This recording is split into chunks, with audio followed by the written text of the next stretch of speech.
parle de la droite. Tiens, la droite a réussi à se mettre d'accord. Ils vont tous participer à ce congrès qui deviendra de facto une primaire, puisqu'il y aura des débats. Valérie Pécresse, qui était mon invitée ce matin, l'a confirmé. Il y aura des débats des candidats de la droite. Écoutez d'ailleurs Valérie Pécresse qui dit que, en fait, elle est l'ennemi, en tout cas l'adversaire que redoute le plus Emmanuel Macron.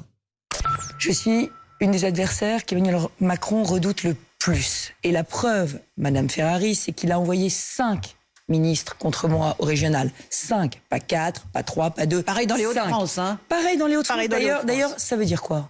Ça veut dire qu'il y a 2 personnes, effectivement, qu'Emmanuel Macron craint aujourd'hui en France. 2 personnes qui peuvent rassembler la droite et le centre très largement, et qui peuvent venir le ringardiser, lui faire vraiment concurrence sur le faire, sur les politiques, sur la transformation de la France, les réformes, l'autorité. Voilà pour Valérie Pécresse, c'est pas faux. Le ticket, alors là on parle pas de ticket, mais le ticket Bertrand Pécresse, c'est un ticket qui peut faire rêver les gens de la droite, Guylaine Ottenheimer. Non, je pense que c'est pour la droite là, de se mettre en ordre de bataille, ça va un petit peu changer la perspective de cette présidentielle. Je pense... Je me trompe peut-être, mais je ne pense pas que Valérie Pécresse soit vraiment le meilleur, enfin le pire adversaire pour Emmanuel Macron. Elle lui ressemble un peu trop par certains aspects, ce côté très éduqué, grand diplôme, intelligente, un peu techno, assez libérale, assez raisonnable. Alors vraiment, il y a des nuances entre eux. Enfin, ils sont un peu dans la même mouvance. Et alors que Xavier Bertrand, c'est depuis très longtemps positionné comme l'anti-Macron, et même physiquement, et même par sa formation. On voit qu'il est vraiment l'inverse de Macron, et quand on voit les présidentielles se succéder, on voit toujours que celui qui arrive est un peu l'inverse de l'autre. Il y avait le grand Chirac, il y a le petit Sarkozy, il y avait le rond Hollande, et puis il y a le plus agité Emmanuel Macron. Donc toujours un peu, il y a un inverse qui est choisi par les Français. Voilà, donc moi je trouve que Valérie Pécresse est un peu trop sur le même créneau qu'Emmanuel Macron. Maintenant, on ne sait pas, là, on est vraiment dans le bleu pour savoir qui vont choisir les militants R. Là. Et peut-être qu'il y aura une dynamique à Minet-Académie qui va se créer, parce que là, la droite, regardez sidérer le phénomène Zemmour monter dans les sondages, et là, si elle arrive à se rassembler, à désigner quelqu'un, une seule personne, ça peut quand même rééquilibrer les choses. Oui, et je ne sais pas s'ils sont si sidérés que ça par Zemmour, pour une raison qui paraît assez évidente, c'est que en présence de Zemmour, le ticket de qualification au second tour baisse. C'est-à-dire qu'il passe de, grosso modo, 24-26, là où se trouvaient Le Pen et Macron. Dans cette configuration-là, le candidat LR est à 10 points derrière. Avec un second tour où Zemmour fait baisser Le Pen, c'est-à-dire qu'il la ramène dans le peloton, le groupe là à 3-4, bah vous avez 3-4 candidats. Donc Zemmour roule pour la droite.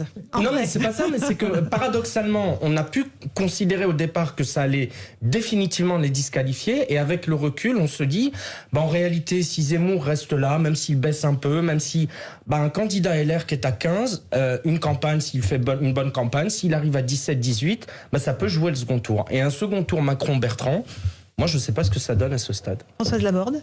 Ah oui, je suis d'accord absolument, surtout que on sait bien aujourd'hui que les intentions de vote ou les sondages ont une marge d'erreur absolument considérable, et que voilà, on est à peut-être 2 points ou 3, je sais pas, Guylaine nous le dira peut-être mieux tout à l'heure. Donc oui, il y a une marge d'erreur considérable. Et puis c'est vrai que si la droite veut exister au second tour, il y a pas photo. Je veux dire, il faut vraiment se mettre en ordre de marche, en ordre de bataille. Et ils ont déjà beaucoup attendu, si je puis dire. Donc oui, c'est le moment ou jamais. Alors là, dans les 3 qui sont en lice, Bertrand, Pécresse et Barnier. Barnier avait, si je puis dire, le préjugé favorable de l'homme qui est fidèle à ses convictions, qui ne s'est pas écarté du parti, qui est resté dans les instances, qui a été à Bruxelles, qui a eu un parcours, mais en même temps, voilà, il n'a pas des scores formidables, il n'a pas non plus le charisme et le punch que peut avoir même un Xavier Bertrand. Donc il est un peu plus comment dire, lisse, c'est comme ça qu'on dit. Jeannette Bogram, sur le fait que la droite arrive en tout cas à parler d'une seule voix, peut-être, à un moment ou à un autre. Non, mais elle a une opportunité incroyable si elle arrive à se mettre d'accord et à jouer l'unité, elle a la possibilité, en tout cas, de gagner cette élection. Et ça, je le crois, parce que en réalité, on l'a bien vu avec les régionales. Valérie Pécresse disait qu'on lui envoyait des ministres. Elle a remporté sa région. Xavier Bertrand le donnait perdant dans une région difficile, en plus des Hauts-de-France, qui connaît des difficultés industrielles, qui connaît le chômage, et donc, du coup, on voit bien que c'est quand même des gens qui, contrairement à Emmanuel Macron, qui ont une expérience locale, qui ont été ministres. Michel Barnier, il a été commissaire européen, il a mené les négociations sur le Brexit, il a quand même... Et puis moi, je trouve qu'il est assez courageux parce qu'en réalité, il est capable de tenir, on le croyait un Européen BA, mais même y compris sur la primauté du droit communautaire, il est capable de dire il faut avoir une distanciation et un esprit critique sur des sujets difficiles, y compris sur l'immigration. Donc on voit bien que c'est quand même des gens qui ont de l'expérience, qui sont jeunes, mais qui ont de l'expérience, et que je crois que... Et ça, c'est un peu peut-être un dysfonctionnement de la fin de cette Ve République, c'est qu'aucune majorité n'est reconduite depuis Jacques Chirac. Donc en réalité, l'alternance, je crois que les Français ont ce désir d'alternance. François Hollande n'a pas été reconduit, Nicolas Sarkozy n'a pas été reconduit, et donc... Peut-être qu'il arrivera la même chose à Emmanuel Macron, Guylaine Ottenheimer.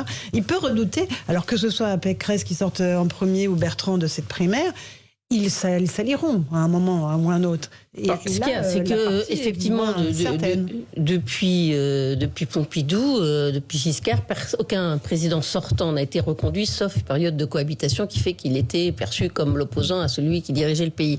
Et pourquoi ? Parce que la présidentielle, on arrive, c'est la feuille blanche, je vais tout sauver, je vais tout réduire, c'est la feuille magique, etc. Et puis après s'installe la déception. Je note cependant, c'est vraiment une nouveauté, c'est que la cote de popularité, les intentions de vote en faveur d'Emmanuel Macron semblent assez solides et assez stables et à un niveau relativement élevé. Ce que je veux dire, c'est que quand même, il fait le trou. Et donc, jamais le favori du mois de septembre n'a été l'élu. Giscard était à 60% dans les sondages, il a été battu. Balladur, Jospin, on en a vu plein qui étaient les grands favoris et qui n'ont pas été élus. Donc, il faut se méfier. Mais avec Emmanuel Macron, on n'a eu que des surprises. C'est la première fois que quelqu'un n'arrivait pas. Il a été élu sans un parti, sans rien. Il pourrait très bien être élu. Maintenant, sur les sondages, je ne sais pas qu'il y a une marge d'erreur de 2%. Ça, évidemment, il y a même peut-être plus. Mais c'est qu'il photographie un moment qui est en fusion. On n'est pas à un moment du vote. Je suis sûre que les résultats, si c'était la veille d'un vote, ne seraient pas les mêmes. Je pense que les Français jouent avec les sondages. Et quand ils mettent Zemmour... Ils envoient des signaux. Ils envoient des signaux. Et quand ils mettent Zemmour à un niveau quand même très élevé, d'une certaine manière, écoutez-le parce que vous n'avez rien fait. Oui, et voilà. Et vous n'avez rien fait sur les quartiers, l'islam, l'islamisme, etc. Et il est entendu parce que quand même là, ça se bouge sacrément. Tout le monde y va de sa proposition. Donc, et en plus, d'ici l'élection, il peut se passer plein de choses. Il y a à chaque fois des événements. C'est pas ça. Et puis il y a les campagnes. Souvenez-vous, Ségolène Royal, elle était quand même favorite au mois de novembre. Puis elle a eu des bourdes.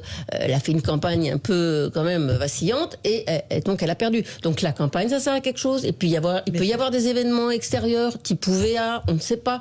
Donc tout peut changer. C'est pas que les sondages ont raison, ont tort, se trompent de 2%. Ça, il photographie quelque chose qui n'est pas du tout un paysage d'élection. Effectivement, Amine El-Khatmi sur ce sondage. Oui, je suis complètement d'accord. C'est pour ça que je trouve cette espèce d'emballement général un peu étrange, d'autant plus de la part de journalistes politiques qui, plus que quiconque, ont normalement un recul sur l'histoire et devraient se souvenir, effectivement, on peut prendre chaque présidentielle depuis 20 ans à peu près. Les favoris, Monsieur Juppé, on était déjà quasiment à constituer son équipe et son gouvernement. Tout le monde dans Paris n'avait plus d'attention que pour lui. Il était président. Bon, ça s'est mal fini. Effectivement, moi j'étais dans l'équipe de campagne de Ségolène Royal. Je peux vous assurer qu'en septembre, octobre, novembre 2006, on s'y voyait et on se disait ça y est, on va faire qu'une bouchée de Nicolas Sarkozy. À la fin, ça s'est pas terminé comme ça. Qui aurait prédit qu'un président de la République serait empêché de se représenter, que de lui-même il devrait renoncer parce que tellement impopulaire.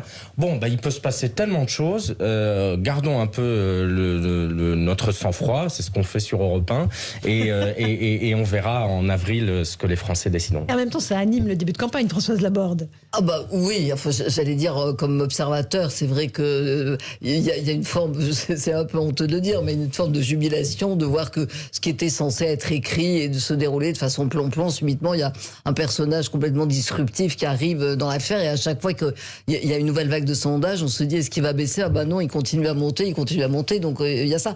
Et il y a un petit côté un peu, tout le monde est un peu tétanisé, on voit bien que dans les partis politiques, on ne sait pas bien comment attraper l'affaire.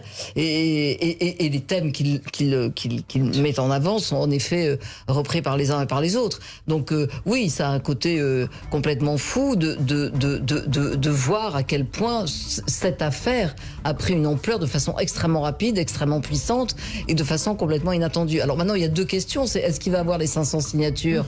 Parce qu'on sait aujourd'hui avec les obligations de transparence que les élus doivent dire à qui ils ont donné leur signature. Donc s'il n'y a pas des consignes ou s'ils veulent garder leur chance d'investiture, c'est compliqué de donner sa signature sans l'aval des appareils. Et le deuxième point super vite parce que là oui, pardon. Non mais voilà. Et en plus, c'est un problème d'état-major manifestement. Mais bon, ça c'est un autre débat. Merci à tous les quatre d'avoir participé à cette émission.